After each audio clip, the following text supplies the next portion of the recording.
د سیمې هیواد او د نړۍ تازه خبرونه هر غړي د کندوز رادیو څخه مه هېروئ.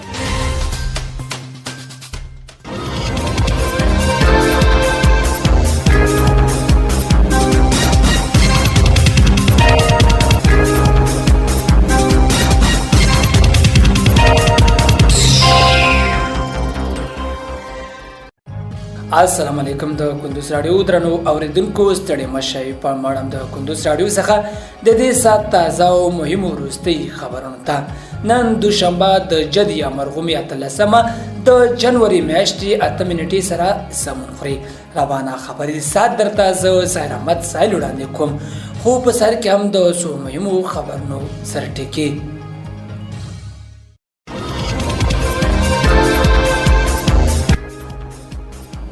د غور کابل او د غوشپک ولسوالۍ لارې د واورو له امله تړل شوې.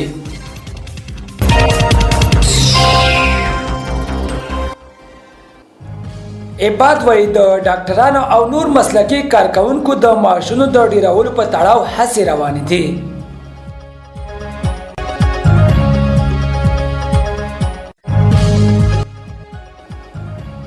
په جوزجان کې 8 کلنه دښمنۍ له منځه یوړل شوه.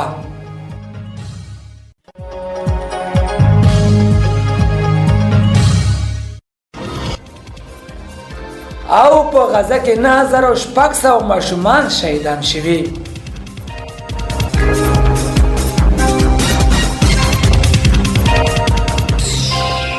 اوس هم بشپړ خبرونه. عباد وایي د ډاکټرانو او نور مسلکي کارکونکو د معاشونو د ډیرولو په تړاو هڅې روانې دي.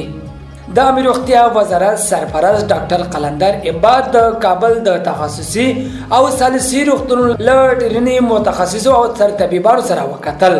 په دې کتنه کې متخصصینو د معاشونو د زیاتوالي په روغتون کې مسلکي کسانو د ګمارنې او نور اړینو موضوعاتو په اړه خپل ستونزې او وړاندیزونه شریک کړل او د امیر روغتیا وزارت له مشرتابه څخه د همکارۍ غوښتنه وکړه. په ورته وخت کې د امیر روغتیا وزارت سرپرست ډاکټر قلندر عباد نه متخصصینو د ستونزو او وړاندیزونو اوریدلو ترڅنګ وویل په روغتونونو کې نه متخصصینو ډاکټرانو او نور مسلکي کارکونکو د معاشونو د زیاتوالي اړوند هڅې روانې دي. عباد همدارنګه په روغتونونو کې د مسلکي کسانو په ګمارنې ټینګار وکړ او زیاته کړه چې موږ په هڅه کې یو تر څو په روغتونونو کې د غوره او معیاري روغتیايي خدماتونو د وړاندې کولو په موخه پوره او مسلکي کسان پر دندو وګمارو.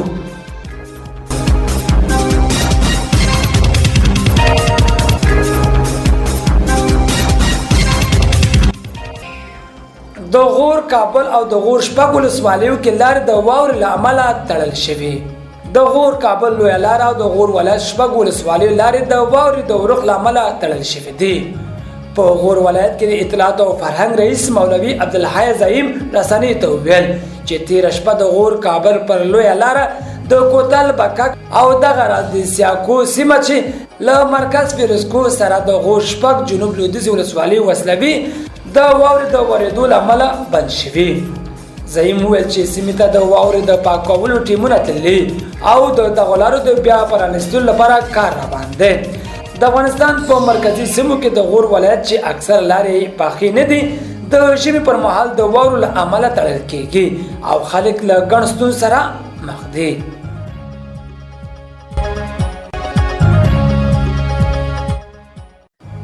په جوزجان کې 8 کلنه دښمنۍ له منځه یوړل شوه.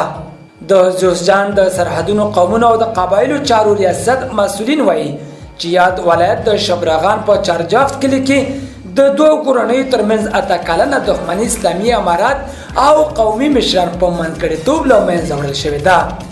د یاد ولایت د سرحدونو قومونو او قبایلو چارو رئیس مولوي غلام نبی سمیم رسنۍ ته وویل چې دغه 8 کلنه دښمنۍ د اسلامي امارات او قومي مشران په منځګړیتوب د یوې جرګې په ترڅ کې په دوستۍ بدله شوې ده. په ورته وخت کې هغه کورنۍ چې د دې جګړې په ترسره کولو سره په 8 کلنې دښمنۍ پای ته رسولې خوښ دي او په آرام او فضا کې ژوند کوي.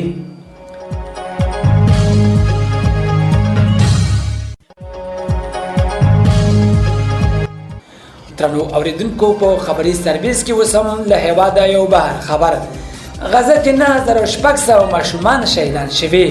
غزه کې د روغتیايي ادارې د معلوماتو له مخې په 13 ساعتونو کې د سیونیستي رژیم په هوایي بمباریو کې 83 تنه فلسطینیان شهیدان شوي او ګڼ شمېر نور ټپیان شوي دي. د سره غزه کې د روانې جګړې له امله ټولو فلسطیني شهیدانو شمېر 2815 او ټپیانو شمېر یې 58000 ته رسېدلی دی. په شهیدانو کې 9600 ماشومان نږدې همدومره ښځې او د پاخه عمر لرونکي سړیان شامل دي. جګړه کې دغه راز زرګونه ماشومان ټپیان شوي، سلګونه زره نور له خپلو میندو بې ځایه له زده کړو بې برخې شوي او ماشومانه ژوند ترې اخیستل شوی دی. درنو اورېدونکو په خبري سرویس کې راټول شوي مطالب همدومره ول. تر بیا ښه وخت لوی علام ملشه.